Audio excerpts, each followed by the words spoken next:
सर्वधर्मस्थापकस्त्वं सर्वधर्मस्वरूपकः आचार्याणां महाचार्यो रामकृष्णाय ते नमः। यथाग्नेर्दाहिका शक्ति रामकृष्णे स्थिता हिया सर्वविद्यास्वरूपान्तां शारदां प्रणमाम्यहम्। परतत्त्वे सदा लीनो रामकृष्णसमाज्ञया यो धर्मस्थापनरतो वीरेशं तं नमाम्यहम्। कालिन्दे फुल्लकमले माधवेन क्रीडारत ब्रह्मानन्दनमस्तुभ्यं सद्गुरो लोकनायक। योगानन्दप्रेमानन्दस्यान्ये वैये च पार्षदा रामकृष्णगतप्राणां सर्वांस्तान् प्रणमाम्यहम्। सर्वांस्तान् प्रणमाम्यहम्।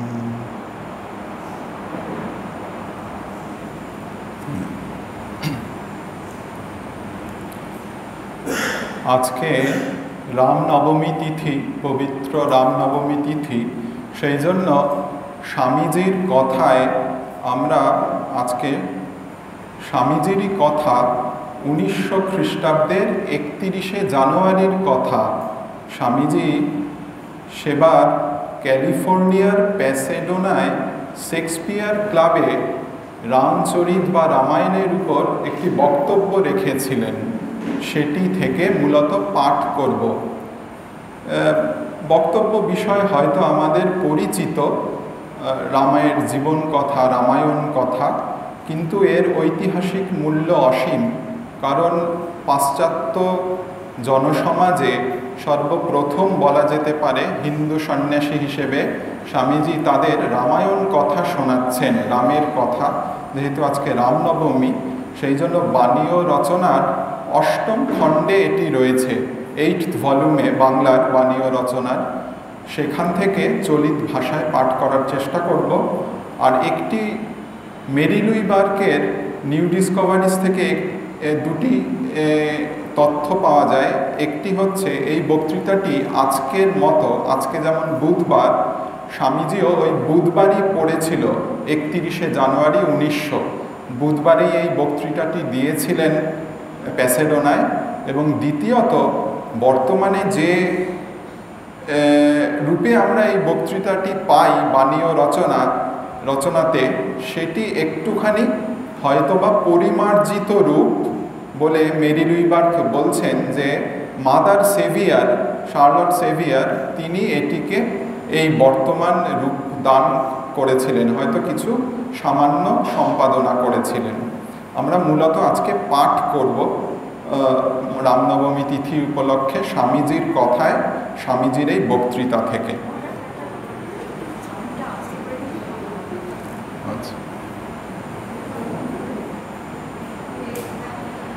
সংস্কৃত ভাষায় দুইখানি প্রাচীন মহাকাব্য আছে।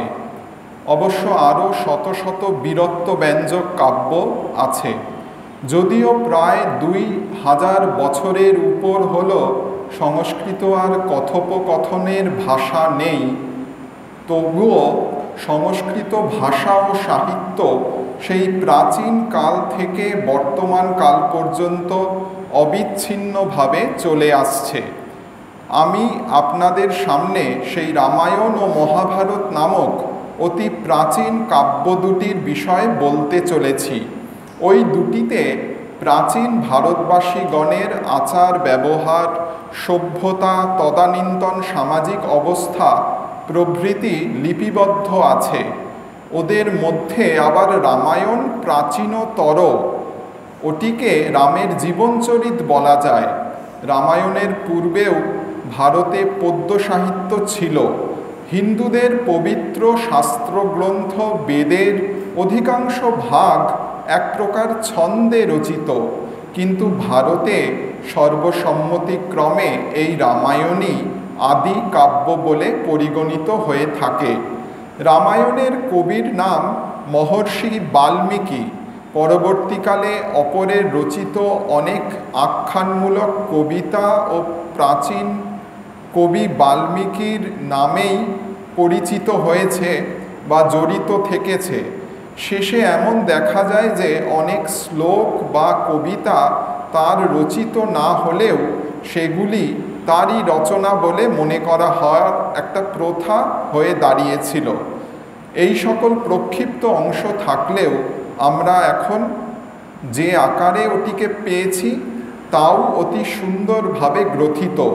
জগতের সাহিত্যে এর তুলনা নেই।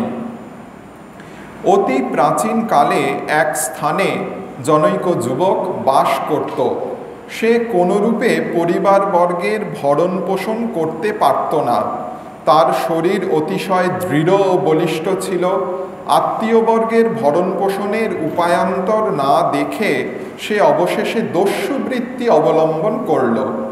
পথের মধ্যে কাউকে দেখতে পেলেই সে তাকে আক্রমণ করে তার যথা সর্বস্ব লুণ্ঠন করত এবং ওই দস্যুবৃত্তি লব্ধ ধন দিয়ে পিতা মাতা স্ত্রী পুত্র কন্যাদের ভরণ পোষণ করত। এরূপে বহুদিন গেছে। দৈবক্রমে একদিন দেবর্ষি নারদ সেই পথ দিয়ে যাচ্ছিলেন। দস্যু তাকে দেখামাত্র আক্রমণ করল।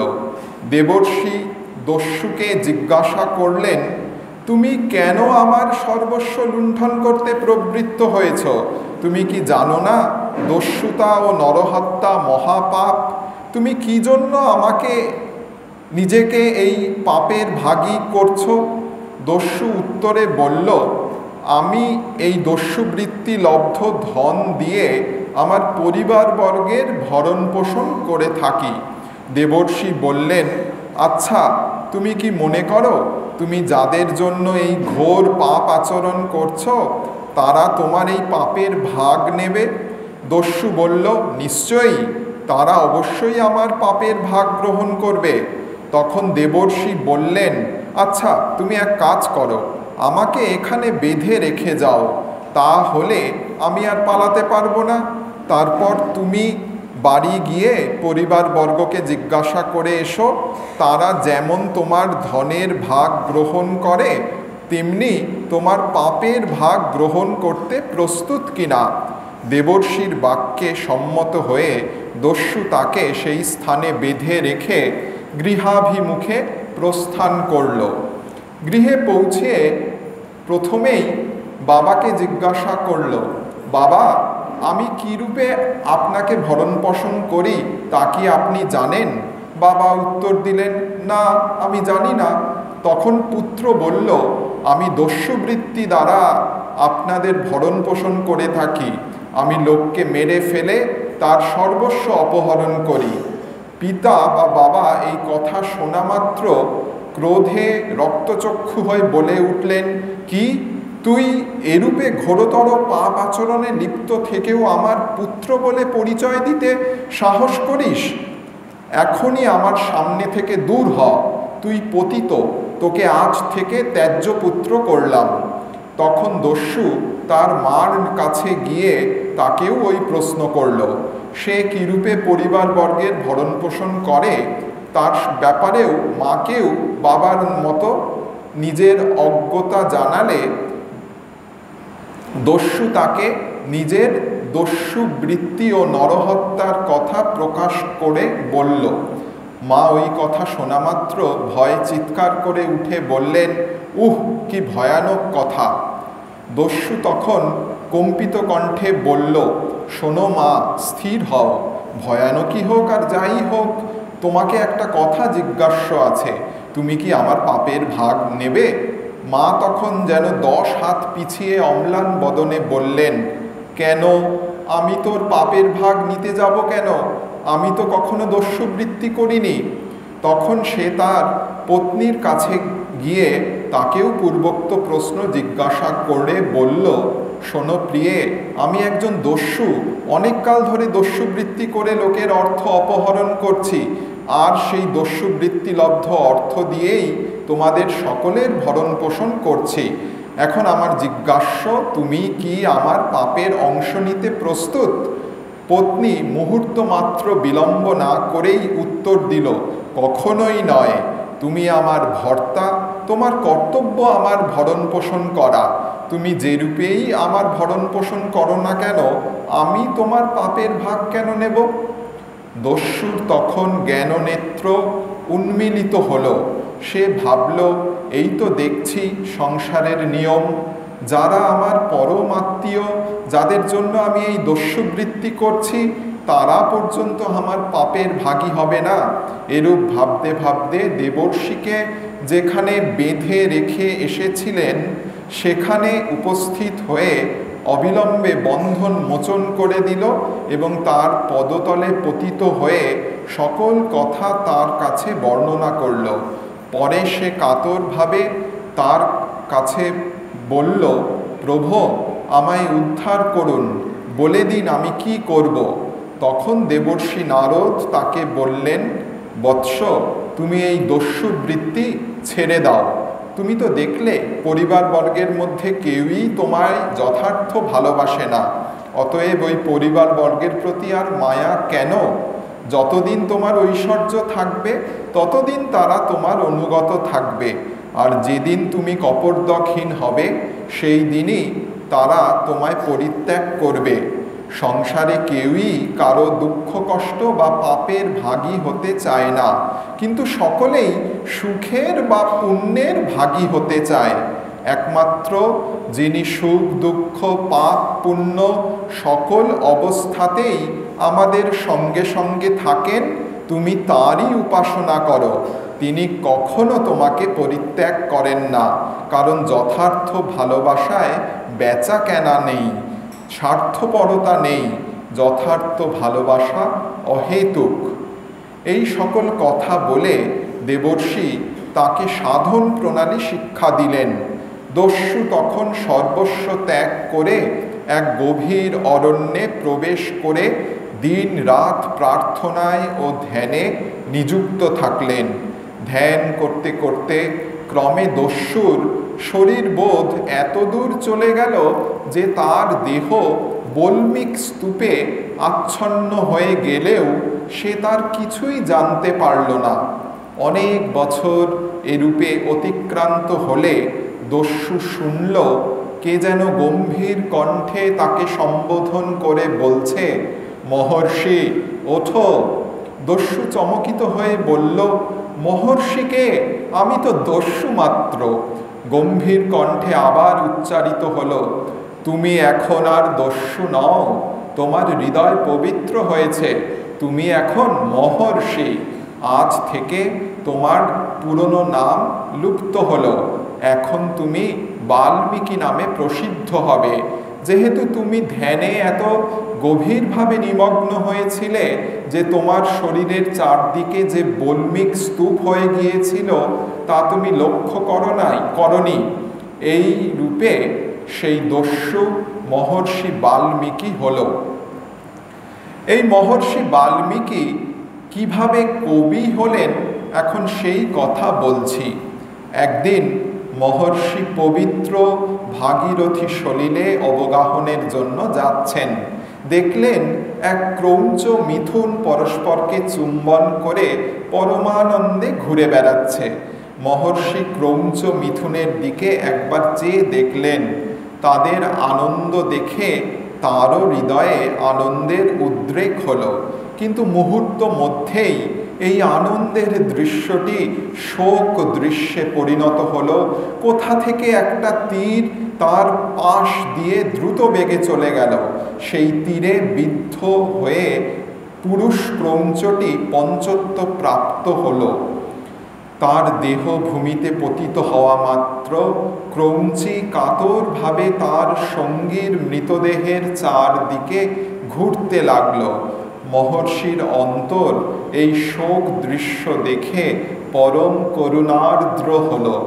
কে এই নিষ্ঠুর কর্ম করল তা জানবার জন্য তিনি ইতস্তত দেখে পেলেন এক ব্যাধকে দেখতে।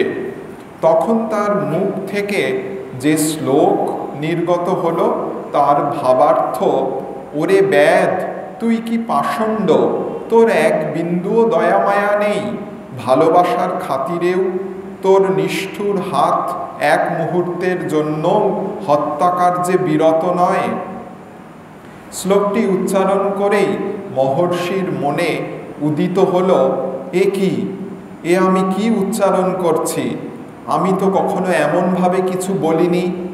তখন তিনি এক বাণী শুনতে পেলেন, বৎস, ভয় পেও না, তোমার মুখ থেকে এইমাত্র যা বের হলো এরই নাম শ্লোক। তুমি জগতের হিতের জন্য এরূপ শ্লোকে রামের চরিত বর্ণনা করো। এরূপে কবিতার প্রথম আরম্ভ হলো। আদি কবি বাল্মীকির মুখ থেকে প্রথম শ্লোক করুণাবশে শতই নির্গত হয়েছিল। এরপর তিনি পরম মনোহর কাব্য রামায়ণ অর্থাৎ রামচরিত রচনা করলেন। ভারতে অযোধ্যা নামে এক প্রাচীন নগরী ছিল, তা এখনো বর্তমান। এখনো ভারতে যে প্রদেশে ওই নগরীর স্থান নির্দিষ্ট হয় তাকে আউধ বা অযোধ্যা প্রদেশ বলে। এবং আপনারাও অনেকে ভারতের মানচিত্রে ওই প্রদেশ লক্ষ্য করে থাকবেন। ওটাই সেই প্রাচীন অযোধ্যা। অতি প্রাচীনকালে সেখানে দশরথ নামে এক রাজা রাজত্ব করতেন। তার 3 রানী ছিলেন, কিন্তু কোনো রানীরই সন্তান সন্ততি হয়নি।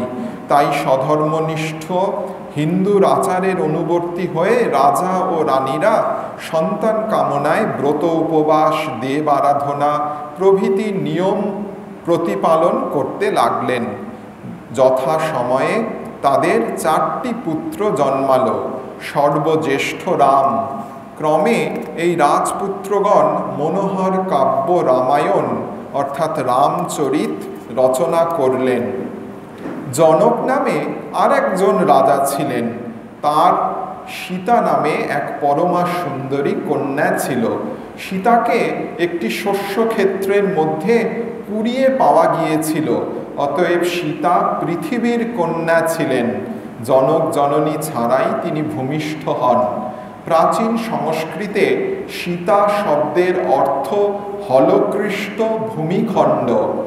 তাকে ঐরূপ স্থানে কুড়িয়ে পাওয়া গিয়েছিল বলেই তার এই নামকরণ হয়েছিল।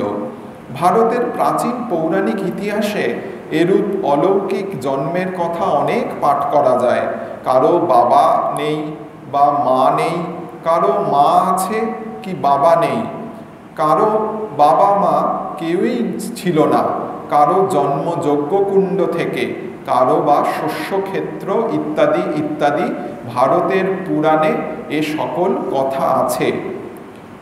পৃথিবীর দুহিতা সীতা নিষ্কলঙ্কা ও পরম শুদ্ধ স্বভাবা ছিলেন। রাজর্ষি জনকের দ্বারা তিনি প্রতিপালিত হন।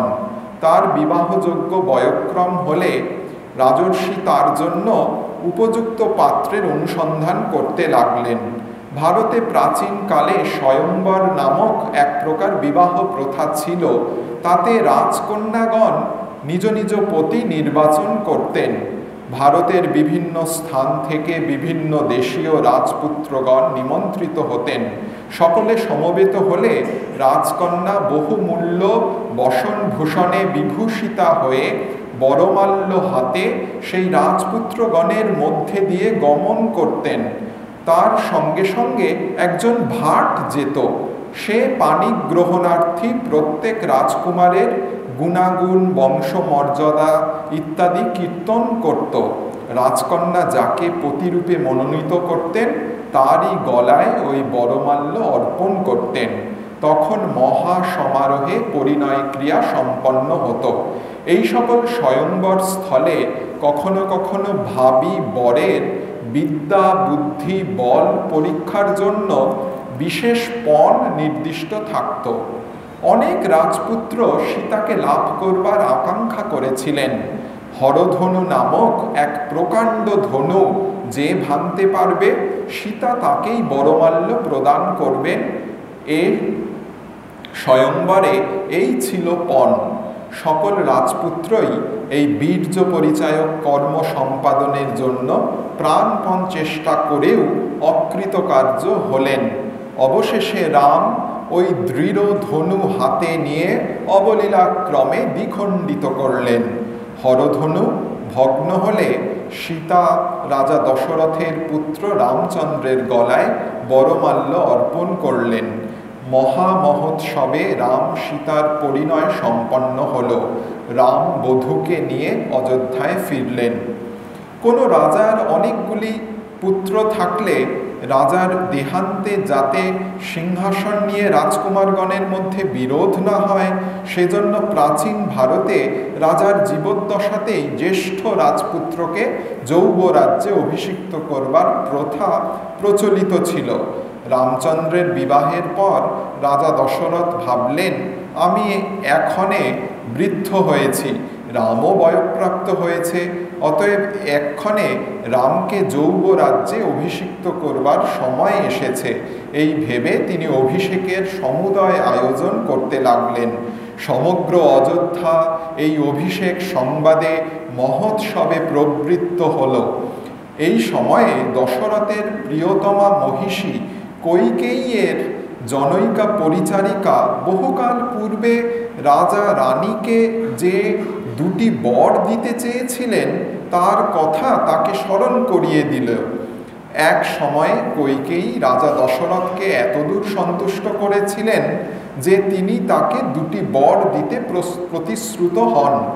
রাজা দশরথ কৈকেয়ীকে বলেছিলেন, তুমি যে কোনো দুটি বর প্রার্থনা করো, যদি আমার সাধ্যাতীত না হয় আমি তোমাকে তৎক্ষণাৎ তা দান করব। কিন্তু কৈকেয়ী তখন রাজার কাছে কিছুই প্রার্থনা করেননি। তিনি ওই বরের কথা একেবারে ভুলেই গিয়েছিলেন।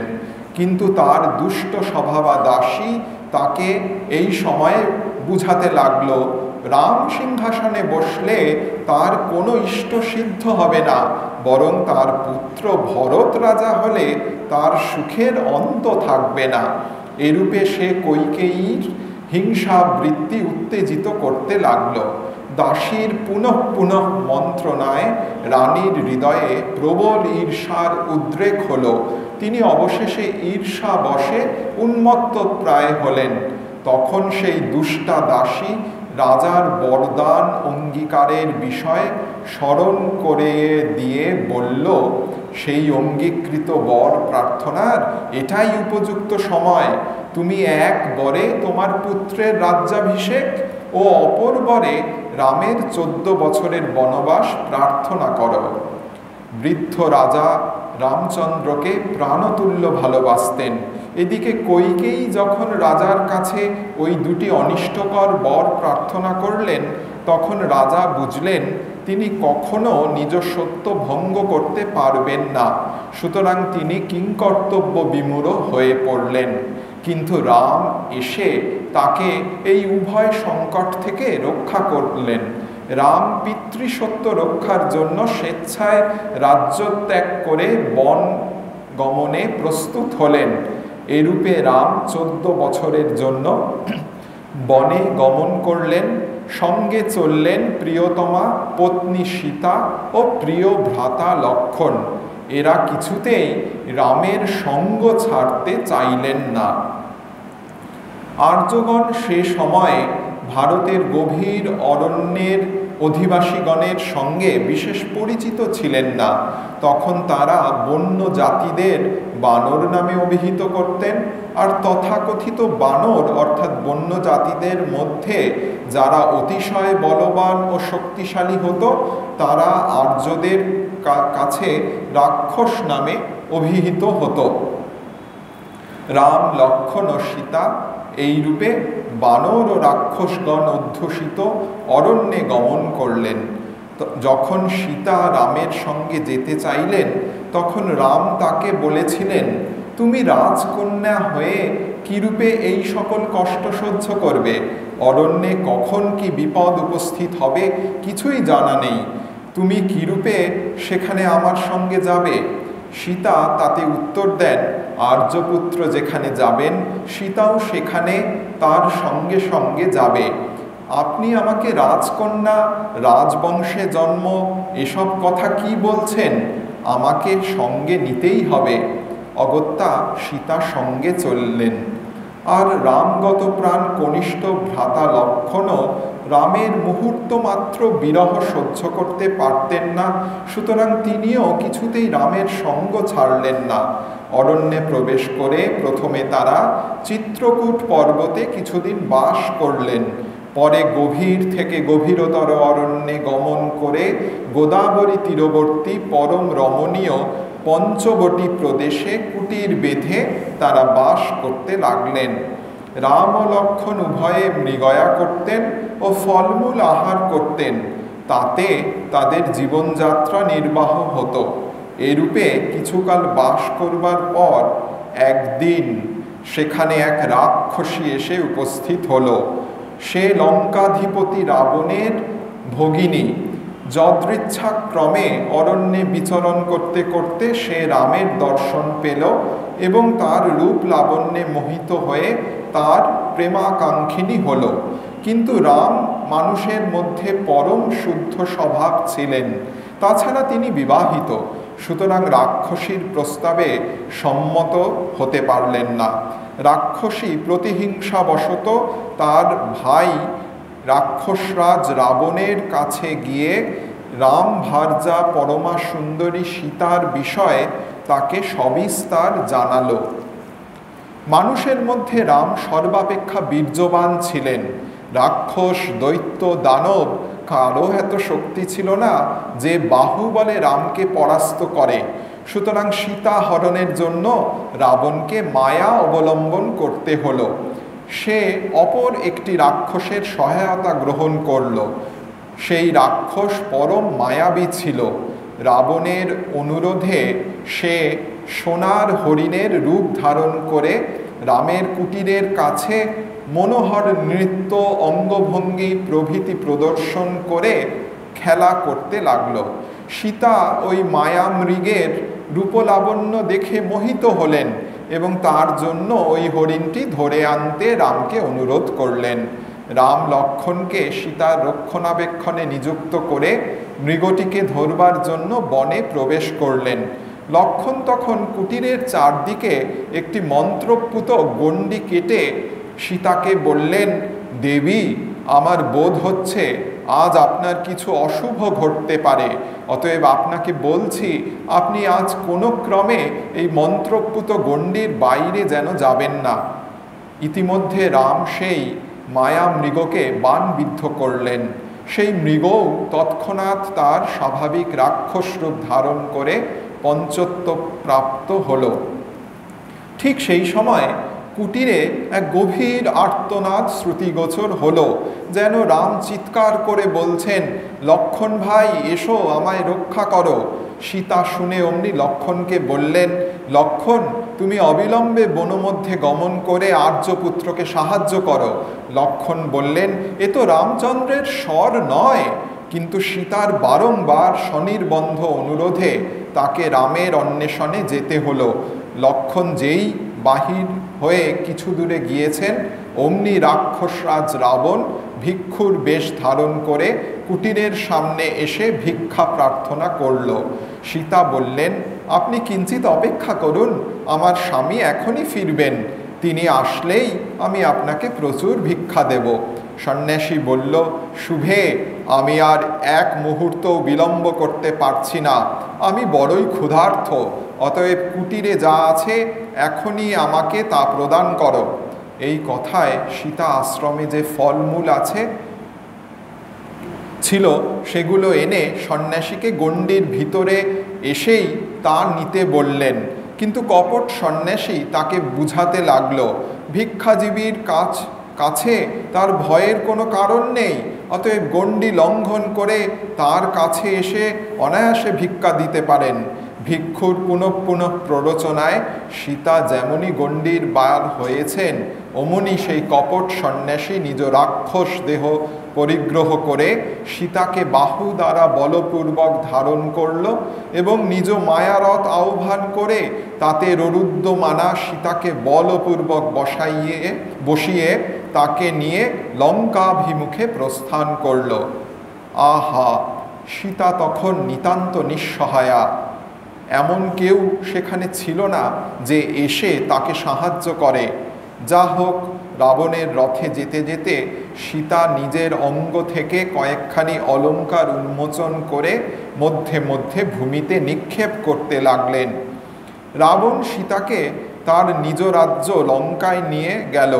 সীতাকে তার মহিষী হবার জন্য অনুরোধ করল এবং তাকে সম্মত করবার জন্য নানাবিধ প্রলোভন দেখাতে লাগলো। কিন্তু সীতা সতীত্ব ধর্মের সাকার বিগ্রহ ছিলেন, সুতরাং তিনি তার সঙ্গে বাক্যালাপ পর্যন্ত করলেন না। রাবণ সীতাকে শাস্তি দেবার ইচ্ছায় যতদিন না তিনি তার পত্নী হতে স্বীকৃত হন ততদিন তাকে দিন রাত এক বৃক্ষতলে বসে থাকতে বাধ্য করল। রাম লক্ষ্মণ কুটিরে ফিরিয়ে এসে যখন দেখলেন সেখানে সীতা নেই, তখন তাদের শোকের আর সীমা রইল না। সীতার কি দশা হইল তারা ভেবে কিছুতেই স্থির করতে পারলেন না। তখন দুই ভাই মিলে চারদিকে সীতার অন্বেষণ করতে লাগলেন, কিন্তু তার কোনোই সন্ধান পেলেন না। অনেক দিন এইরূপ অনুসন্ধানের পর একদল বানরের সঙ্গে তাদের সাক্ষাৎ হলো। তাদের মধ্যে দেব অংশ সম্ভূত হনুমানও ছিলেন। আমরা পরে দেখব এই বানর শ্রেষ্ঠ হনুমান রামের পরম বিশ্বস্ত অনুচর হয়ে সীতা উদ্ধারে রামকে বিশেষ সহায়তা করেছিলেন। রামের প্রতি তার ভক্তি এত গভীর ছিল যে হিন্দুগণ এখনও তাকে প্রভুর আদর্শ সেবক রূপে পুজো করে থাকেন। আপনারা দেখছেন বানর ও রাক্ষস শব্দে দাক্ষিণাত্যের আদিম অধিবাসীগণকে লক্ষ্য করা হয়েছে। এই রূপে অবশেষে বানরগণের সঙ্গে রামের মিলন হলো। তারা তাকে বলল যে আকাশ দিয়ে একখানা রথ যেতে তারা দেখেছিল, তাতে একজন রাক্ষস বসেছিল। সে এক রুরুদ্যমানা পরমা সুন্দরী রমণীকে অপহরণ করে নিয়ে যাচ্ছিল। আর যখন রথ তাদের মাথার উপর দিয়ে যায় তখন সেই রমণী তাদের দৃষ্টি আকর্ষণের জন্য নিজের গা থেকে কয়েকখানি অলঙ্কার উন্মোচন করে তাদের কাছে ফেলে দেন। এই বলে তারা রামকে সেই অলঙ্কার দেখালো। প্রথমে লক্ষ্মণই সেই অলঙ্কার নিয়ে দেখলেন, কিন্তু তিনি ওটি চিনতে পারলেন না। তখন রাম তার হাত থেকে অলঙ্কারটি নিয়ে তৎক্ষণাৎ তা সীতার বলে চিনলেন। ভারতে অগ্রজের পত্নীকে এতদূর ভক্তি করা হতো যে লক্ষ্মণ সীতার বাহু বা গলদেশের দিকে কখনো চেয়ে দেখেননি। সুতরাং বানরগণের প্রদর্শিত অলঙ্কারটিকে সীতার কণ্ঠহার বলে তিনি চিনতে পারেননি। এই আখ্যানটিতে ভারতের প্রাচীন প্রথার আভাস পাওয়া যায়। সেই সময়ে বানররাজ বালির সঙ্গে তার কনিষ্ঠ ভাই সুগ্রীবের বিবাদ চলছিল। বালি সুগ্রীবকে রাজ্য থেকে বিতাড়িত করে। রাম সুগ্রীবের পক্ষ অবলম্বন করে বালির কাছ থেকে সুগ্রীবের ঋতরাজ্য পুনরুদ্ধার করে দিলেন। সুগ্রীব এই উপকারের কৃতজ্ঞতা স্বরূপ রামকে সাহায্য করতে সম্মত হলেন। সীতা অন্বেষণের জন্য সুগ্রীব সর্বত্র বানর সৈন্য প্রেরণ করলেন, কিন্তু কেউই তার কোনো সন্ধান পেল না। অবশেষে হনুমান এক লাফে সাগর লঙ্ঘন করে ভারতের উপকূল থেকে লঙ্কা দ্বীপে উপনীত হলেন, কিন্তু সেখানে সর্বত্র অন্বেষণ করেও সীতার কোনো সন্ধান পেলেন না। রাক্ষসরাজ রাবণ দেব মানব সকলকে, এমনকি সমুদায় ব্রহ্মাণ্ড পর্যন্ত জয় করেছিল। সে জগতের বহু সুন্দরী রমণী সংগ্রহ করে বলপূর্বক তার উপপত্নী করেছিল। হনুমান ভাবতে লাগলেন, সীতা কখনো তাদের সঙ্গে রাজপ্রাসাদে থাকতে পারবেন না। ওরূপ স্থানে বাস অপেক্ষা তিনি নিশ্চয়ই মৃত্যুকেও শ্রেয় জ্ঞান করবেন। এই ভেবে হনুমান অন্যত্র সীতার অন্বেষণ করতে লাগলেন। অবশেষে তিনি দেখতে পেলেন সীতা একটি গাছের তলায় উপবিষ্টা। তার শরীর অতিশয় কৃশ ও পাণ্ডুবর্ণ। তাকে দেখে বোধ হলো যেন দ্বিতীয়ার চাঁদ আকাশে সবেমাত্র উঠেছে। হনুমান তখন একটি ক্ষুদ্র বানরের রূপ পরিগ্রহ করে সেই গাছের উপর বসলেন। সেখান থেকে দেখতে লাগলেন রাবণ প্রেরিত রাক্ষসীগণ এসে সীতাকে নানা প্রকার ভয় দেখিয়ে বশীভূত করবার চেষ্টা করছে, কিন্তু সীতা রাবণের নাম পর্যন্ত শুনছেন না। চেরিরা প্রস্থান করলে হনুমান নিজ রূপ ধারণ করে সীতার কাছে উপস্থিত হয়ে বললেন, দেবী, রামচন্দ্র আপনার অন্বেষণের জন্য আমাকে প্রেরণ করিয়াছেন, আমি তাঁর দূত হয়ে এখানে এসেছি। এই বলে তিনি সীতার প্রত্যয় উৎপাদনের জন্য চিহ্নস্বরূপ রামচন্দ্রের আংটি তাকে দেখালেন। তিনি সীতাকে আরও জানালেন যে সীতা কোথায় আছেন জানতে পারলেই রামচন্দ্র সসৈন্যে লঙ্কায় এসে রাক্ষসরাজকে জয় করে তাকে উদ্ধার করবেন। এই সকল কথা সীতাকে নিবেদন করে হনুমান অবশেষে হাত জোর করে বললেন, দেবীর যদি ইচ্ছা হয় তো দাস আপনাকে কাঁধে নিয়ে এক লাফে সাগর পার হয়ে রামচন্দ্রের কাছে পৌঁছাতে পারে। কিন্তু সীতা মূর্তিমতী পবিত্রতা, সুতরাং হনুমানের অভিপ্রায় মতো কাজ করতে গেলে পতি ব্যতীত অন্য পুরুষের অঙ্গস্পর্শ হবে বলেই তিনি হনুমানের সে কথায় কর্ণপাত করলেন না। হনুমান যথার্থই সীতার সন্ধান পেয়েছেন। রামচন্দ্রের এই বিশ্বাস উৎপাদনের জন্য তিনি শুধু তাকে নিজের মাথা থেকে চূড়ামণিটি প্রদান করলেন। হনুমান ওই চূড়ামণি নিয়ে রামচন্দ্রের কাছে প্রস্থান করলেন। হনুমানের কাছ থেকে সীতার সংবাদ অবগত হয়ে রামচন্দ্র একদল বানর সৈন্য সংগ্রহ করে ভারতের সর্বশেষ প্রান্তে উপনীত হলেন। সেখানে রামের বানরগণ এক প্রকাণ্ড সেতু নির্মাণ করল। সেটির নাম সেতুবন্ধ। ওই সেতু ভারতের সঙ্গে লঙ্কার সংযোগ সাধন করে দিয়েছে। খুব ভাটার সময় এখনও ভারত থেকে লঙ্কায় বালুকা স্তূপের উপর দিয়ে হেঁটে পার হওয়া যায়। অবশ্য রাম ঈশ্বর অবতার ছিলেন, নতুবা তিনি এ সকল দুষ্কর কর্ম কিরূপে সম্পাদন করলেন? হিন্দুদের মতে রামচন্দ্র ঈশ্বরের অবতার ছিলেন। ভারতবাসীগণ তাকে ঈশ্বরের সপ্তম অবতার বলে বিশ্বাস করে থাকে। বানরগণ সেতুবন্ধের সময় এক একটা প্রকাণ্ড পাহাড় উৎপাটন করে এনে সমুদ্রে স্থাপন করল এবং তার উপর রাশিকৃত শিলাখণ্ড ও মহীরুহ নিক্ষেপ করে প্রকাণ্ড সেতু প্রস্তুত করছিল। তারা দেখল একটা কাঠবিড়ালি বালির উপর গড়াগড়ি দিচ্ছে, তারপর সেতুর উপর এসে এদিক ওদিক করছে এবং নিজের গা ঝাড়া দিচ্ছে। ওই রূপে সে নিজের সামর্থ্য অনুসারে বালি প্রদান করে রামচন্দ্রের সেতু নির্মাণ কার্যে সাহায্য করছিল। বানররা তার ওই কার্য দেখে হাসতে লাগলো। তারা এক একজন একবারেই এক একটা পাহাড়, এক একটা জঙ্গল ও রাশিকৃত বালি নিয়ে আসছিল।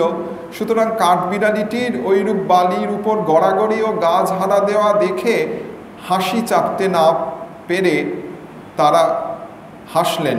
রামচন্দ্র এটি লক্ষ্য করে বানরগণকে সম্বোধন করে বললেন, কাঠবিড়ালিটির মঙ্গল হোক, সে তার প্রাণপণ শক্তি প্রয়োগ করে তার কাজটুকু করছে, অতএব সে তোমাদের মধ্যে যে শ্রেষ্ঠ তার সমান। এই বলে তিনি আদর করে তার পিঠে হাত বুলিয়ে দিলেন। এখনও কাঠবিড়ালির পিঠে যে লম্বালম্বি দাগ দেখতে পাওয়া যায়, লোকে বলে ওটি রামচন্দ্রের আঙুলের দাগ। সেতু নির্মাণ কাজ শেষ হলে রাম ও তার ভাই কর্তৃক পরিচালিত হয়ে সমুদয় বানর সৈন্য লঙ্কায় প্রবেশ করল। তারপর কয়েক মাস ধরে রামচন্দ্রের সঙ্গে রাবণের ঘোরতর যুদ্ধ হলো। অজস্র রক্তপাত হতে লাগলো। অবশেষে রাক্ষসাধীপ রাবণ পরাজিত ও নিহত হলো। তখন সুবর্ণময় প্রাসাদাদি ভূষিত রাবণের রাজধানী রামচন্দ্রের হস্তগত হলো। ভারতের সুদূর পল্লীগ্রামে ভ্রমণ করতে করতে সেখানকার লোকদের আমি লঙ্কায় গিয়েছি বললে তারা বলতো, আমাদের শাস্ত্রে আছে যে সেখানকার সমুদয় গৃহ সোনার নির্মিত, যা হোক এই স্বর্ণময়ী লঙ্কা রামচন্দ্রের হস্তগত হলো। রাবণের কনিষ্ঠ ভাই বিভীষণ যুদ্ধকালে রামের পক্ষ নিয়ে তাকে যথেষ্ট সাহায্য করেছিলেন। সেই সাহায্যের প্রতিদান স্বরূপ রামচন্দ্র বিভীষণকে এই সুবর্ণময়ী লঙ্কা প্রদান করলেন এবং রাবণের স্থানে তাকে লঙ্কার সিংহাসনে বসালেন। বিভীষণ লঙ্কার সিংহাসনে আরোহণ করলে সীতা ও অনুচর বর্গের সঙ্গে রাম লঙ্কা পরিত্যাগ করলেন। রাম যখন অযোধ্যা পরিত্যাগ করে বনে গিয়েছিলেন, তখন রামের অনুজ কৈকেয়ী তনয়ে ভরত মাতুলালয়ে ছিলেন। সুতরাং তিনি রামের বনগমনের বিষয় কিছুই জানতেন না। অযোধ্যায় এসে যখন সকল কথা শুনলেন, তখন তার আনন্দ হওয়া দূরে থাকুক, শোকের সীমা রইল না। বৃদ্ধ রাজা দশরথ এই সময় রামের শোকে অধীর হয়ে প্রাণত্যাগ করেন। ভরত ক্ষণকাল বিলম্ব না করে অরণ্যে রামের কাছে উপনীত হয়ে তাকে পিতার স্বর্গগমন বার্তা নিবেদন করলেন এবং রাজ্যে ফিরিয়ে নিয়ে যাওয়ার জন্য স্বনির্বন্ধ অনুরোধ করতে লাগলেন। কিন্তু রাম তাতে কোনো মতেই সম্মত হননি। তিনি বললেন, 14 বছর বনে বাস না করলে পিতৃসত্য কোনরূপে রক্ষিত হবে না। 14 বছর পরে তিনি ফিরে গিয়ে রাজ্য গ্রহণ করবেন। রামচন্দ্র ভরতকে রাজ্য পালনের জন্য বারবার অনুরোধ করতে থাকলে অবশেষে বাধ্য হয়ে তাকে রামের আজ্ঞা পালন করতে হলো। কিন্তু তিনি জ্যেষ্ঠ ভাইয়ের প্রতি পরম অনুরাগ ও ভক্তিবশত নিজে সিংহাসনে বসতে কোনো মতে সম্মত হলেন না। সিংহাসনের উপর রামচন্দ্রের কাঠের পাদুকা স্থাপন করে স্বয়ং তার প্রতিনিধি রূপে রাজ্য শাসন করতে লাগলেন। সীতা উদ্ধারের পরই রামচন্দ্রের 14 বছরের বনবাসের সময় পূর্ণ হয়ে এসেছিল। সুতরাং ভরত তার প্রত্যাবর্তনের জন্য সাগ্রহে প্রতীক্ষা করছিলেন।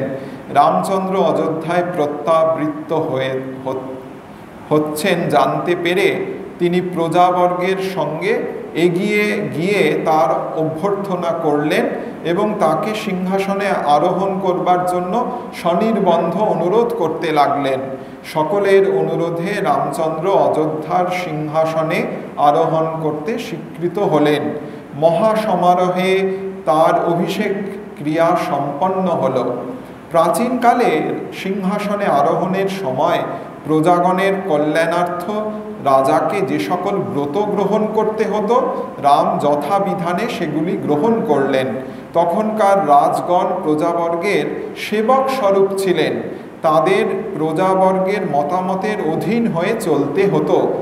আমরা এখনই দেখব এই প্রজারঞ্জনের জন্য রামচন্দ্রকে নিজ প্রাণ অপেক্ষাও প্রিয়তর বস্তুকে কেমন মমতা শূন্য হয়ে পরিত্যাগ করতে হয়েছিল। রাম অপত্য নির্বিশেষে প্রজা পালন করতে লাগলেন এবং কিছুকাল সীতার সঙ্গে পরম সুখে কাটালেন। এরূপে কিছুদিন গত হলে একদিন রামচন্দ্র চর মুখে অবগত হলেন যে রাক্ষস কর্তৃক অপহৃতা সমুদ্র পারণিতা সীতাকে তিনি গ্রহণ করায় প্রজাবর্গ অতিশয় অসন্তোষ প্রকাশ করছে। রাবণ বিজয়ের পরই রামচন্দ্র সীতাকে গ্রহণ করবার পূর্বে সকলকে সন্তুষ্ট করবার জন্য নিজে তাহাকে বিশুদ্ধ স্বভাবা জেনেও সমবেত বানর ও রাক্ষসগণের সামনে অগ্নি পরীক্ষা করিয়েছিলেন। সীতা যখন অগ্নিতে প্রবেশ করলেন, তখন রামচন্দ্র এই ভেবে শোকে মুহ্যমান হলেন, বুঝি সীতাকে হারালেন। কিন্তু পরক্ষণেই সকলে বিস্মিত হয়ে দেখল অগ্নিদেব নিজে সেই অগ্নি মধ্য থেকে উত্থিত হচ্ছেন। তার মাথায় এক সোনার সিংহাসন, তার উপরে সীতা দেবী উপবিষ্ট। এটি দেখে রামচন্দ্রের এবং সমবেত সকলেরই আনন্দের আর সীমা রইল না। রাম পরম সমাদরে সীতাকে গ্রহণ করলেন। অযোধ্যার প্রজাবর্গ এই অগ্নি পরীক্ষার বিষয়ে অবগত ছিল, কিন্তু তারা ওটি দেখেনি। তারা ওটিতে সন্তুষ্ট হয়নি। তারা পরস্পর বলাবলি করত, সীতা রাবণ গৃহে বহুকাল বাস করেছিলেন, তিনি যে সেখানে সম্পূর্ণ বিশুদ্ধ স্বভাবা ছিলেন তার প্রমাণ কি? রাজা এরূপ অবস্থায় সীতাকে গ্রহণ করে ধর্ম বিগর্হিত কাজ করছেন। হয় সর্বসমক্ষে আবার পরীক্ষা দিতে হবে, নতুবা তাকে বিসর্জন করাই রাজার পক্ষে শ্রেয়। প্রজাগণের সন্তোষের জন্য সীতা অরণ্যে নির্বাসিতা হলেন। যে স্থানে সীতা পরিত্যক্তা হলেন তার অতি কাছেই আদি কবি মহর্ষি বাল্মীকির আশ্রম ছিল। মহর্ষি তাকে একাকিনী ররুদ্যমানা দেখতে পেলেন এবং তার দুঃখের কাহিনী শুনে তাকে নিজ আশ্রমে স্থান দিলেন। সীতা তখন আসন্ন প্রসবা ছিলেন। ওই আশ্রমেই তিনি দুটি যমজ পুত্র জন্ম দিলেন। উপযুক্ত বয়স হলে মহর্ষি তাদের ব্রহ্মচর্য ব্রত গ্রহণ করিয়ে যথাবিধানে শিক্ষা দিতে লাগলেন। এই সময়ে তিনি রামায়ণ নামক কাব্য রচনা করে তাতে সুর তাল সংযোজন করেন। ভারতে নাটক ও সঙ্গীত অতি পবিত্র বস্তু বলে বিবেচিত হয়ে থাকে। এগুলিকে লোকে ধর্ম সাধনের সঙ্গে অভিন্ন জ্ঞান করে থাকে। লোকের ধারণা প্রেম সঙ্গীতই হোক বা যাই হোক, সঙ্গীত মাত্রেই যদি কেউ তন্ময় হয়ে যেতে পারে তবে তার অবশ্যই মুক্তি লাভ হয়ে থাকে। তাদের বিশ্বাস ধ্যানের দ্বারা যে ফল লাভ হয় সঙ্গীতেও তাই হয়ে থাকে। যা হোক, বাল্মীকি রামায়ণে সুর তাল সংযোজন করে রামের পুত্রদ্বয়কে তা গাইতে শিখালেন। ভারতে প্রাচীন রাজগণ মধ্যে মধ্যে অশ্বমেধাদি বড় বড় যজ্ঞ করতেন। রামচন্দ্রও তদনুসারে অশ্বমেধ যজ্ঞ করবার সংকল্প করলেন, কিন্তু তখন গৃহস্থ ব্যক্তির পত্নী ব্যতীত কোনো ধর্ম অনুষ্ঠান করবার অধিকার ছিল না। ধর্মকার্যের সময় পত্নী অবশ্যই সঙ্গে থাকবে। সেই জন্য পত্নীর অপর একটি নাম সহধর্মিণী, যার সঙ্গে একত্র মিলিত হয়ে ধর্মকার্য অনুষ্ঠান করতে হয়। হিন্দু গৃহস্থকে শত শত প্রকার ধর্মানুষ্ঠান করতে হতো, কিন্তু ধর্মানুষ্ঠানকালে পত্নী সঙ্গে থেকে তার কর্তব্যটুকু না করলে কোনো ধর্মকার্যই বিধিমতো অনুষ্ঠিত হতো না। যা হোক, সীতাকে বনে বিসর্জন দেওয়াতে রাম কিরূপে বিধিপূর্বক সস্ত্রীক অশ্বমেধ যজ্ঞ সম্পন্ন করবেন, এখন এই প্রশ্ন উঠল। প্রজাগণ তাকে পুনরায় বিবাহ করতে অনুরোধ করল, কিন্তু রামচন্দ্র জীবনে এই প্রথমবার প্রজাগণের মতের বিরুদ্ধে দণ্ডায়মান হলেন। তিনি বললেন, তা কখনোই হতে পারে না। আমি সীতাকে বিসর্জন দিয়েছি বটে, কিন্তু আমার হৃদয় সীতার নিকট পড়ে আছে। সুতরাং শাস্ত্রবিধি রক্ষা করবার জন্য সীতার প্রতিনিধি রূপে তার একটি সোনার মূর্তি নির্মিত হলো। এই যজ্ঞ মহোৎসবে সর্বসাধারণের ধর্মভাব ও আনন্দ বর্ধনের জন্য সঙ্গীতেরও আয়োজন হয়েছিল। কবিগুরু মহর্ষি বাল্মীকি নিজ শিষ্য দুটিকেও সঙ্গে নিয়ে যজ্ঞস্থলে উপনীত হলেন। বলা বাহুল্য, তারা রামের অজ্ঞাত তারই দুই ছেলে লব ও কুশ। সভাস্থলে একটি রঙ্গমঞ্চ নির্মিত হয়েছিল এবং বাল্মীকি প্রণীত রামায়ণ গানের জন্য সকল আয়োজন সম্পূর্ণ ছিল। সভাস্থলে রাম ও তার অমাত্যবর্গ এবং অযোধ্যার প্রজাবৃন্দ শ্রোতৃমণ্ডলী রূপে আসন গ্রহণ করলেন।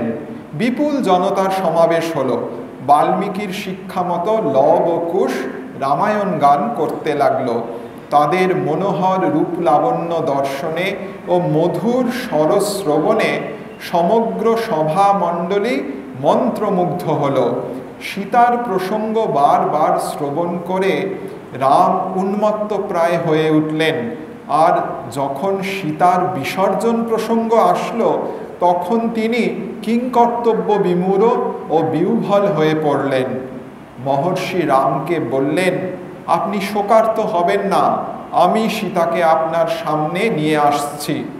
এই বলে বাল্মীকি সভাস্থলে সীতাকে আনলেন। সীতাকে দেখে অতিশয় বিহ্বল হলেও প্রজাবর্গের সন্তোষের জন্য রামকে সভা সমক্ষে সীতার বিশুদ্ধতার পুনরায় পরীক্ষা দানের প্রস্তাব করতে হলো। বারংবার তার উপর এরূপ নিষ্ঠুর অবহেলা হতভাগিনী সীতা আর সহ্য করতে পারলেন না। তিনি নিজ বিশুদ্ধতার প্রমাণ দেবার জন্য দেবগণের নিকট ব্যাকুলভাবে প্রার্থনা করতে লাগলেন। তখন হঠাৎ পৃথিবী দ্বিধা হলো। সীতা উচ্চ স্বরে বলে উঠলেন, এই আমার পরীক্ষা। এই কথা বলে তিনি পৃথিবীর বুকে অন্তর্হিতা হলেন। প্রজাবর্গ এই অদ্ভুত ও শোচনীয় ব্যাপার দর্শনে কিংকর্তব্য বিমূঢ় হল।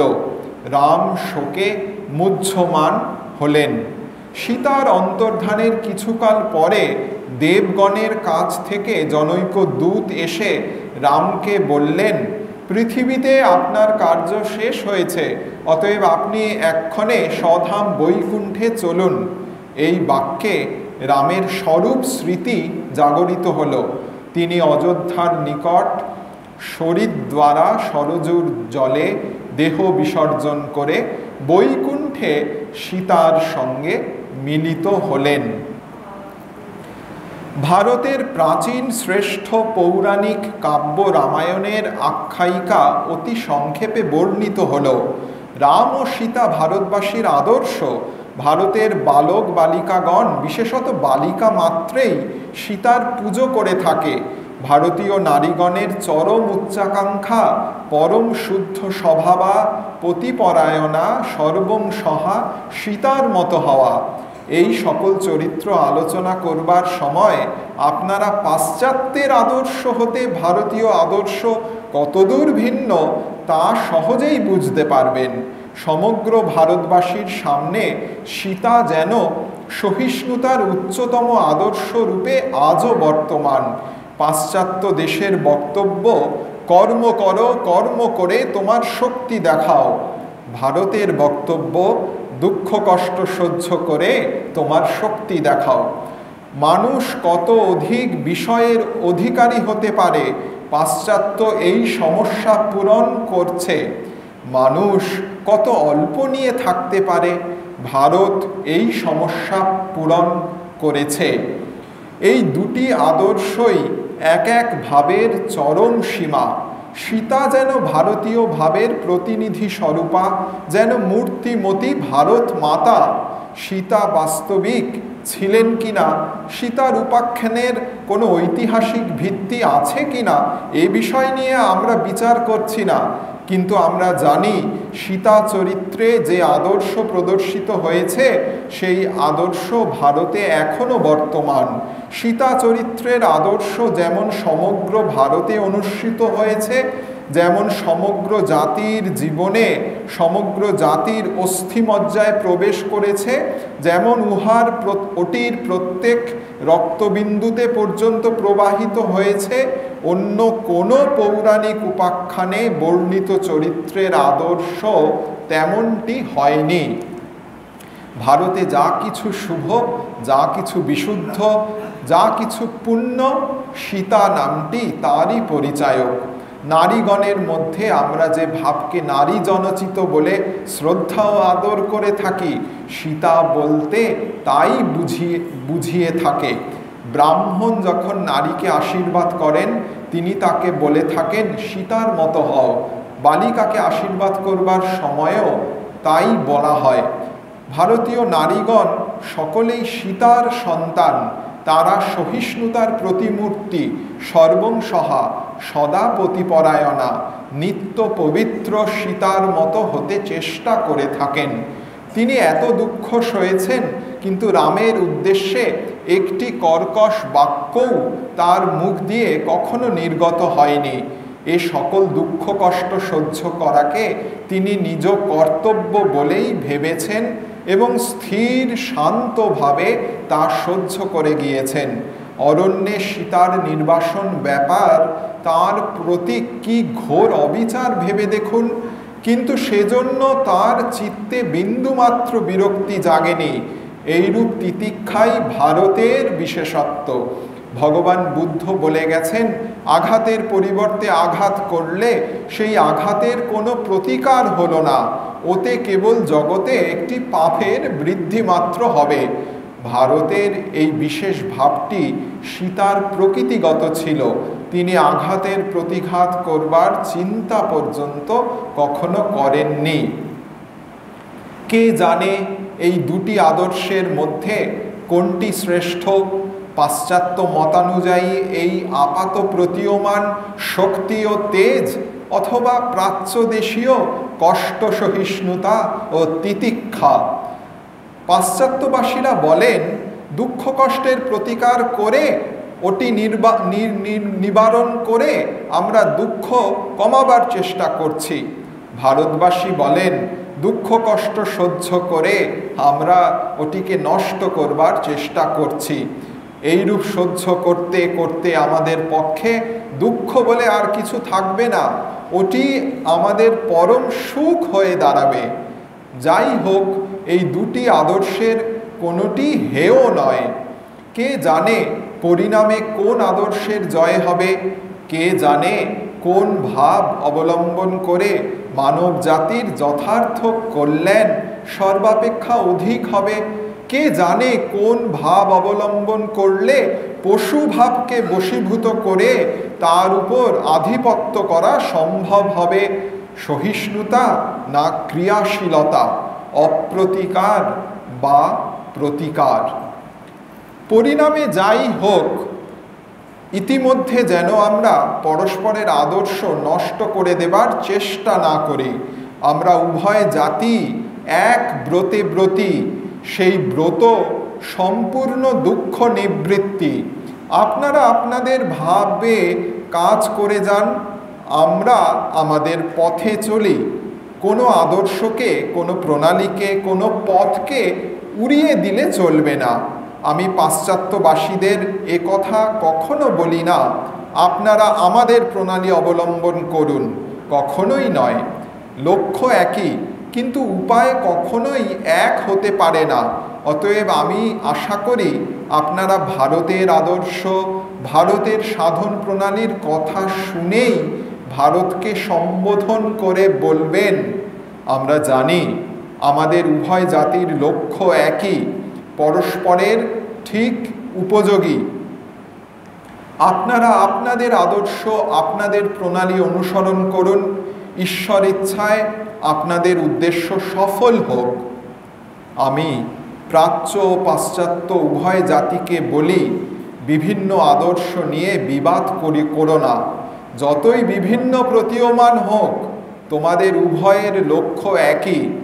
প্রাচ্য ও পাশ্চাত্যের সম্মিলন চেষ্টাই আমার জীবনব্রত। জীবনের উপত্যকার আঁকাবাঁকা পথে চলবার সময় আমরা যেন পরস্পরকে বলতে পারি, তোমার যাত্রা সফল হোক। ওম শান্তি শান্তি শান্তি।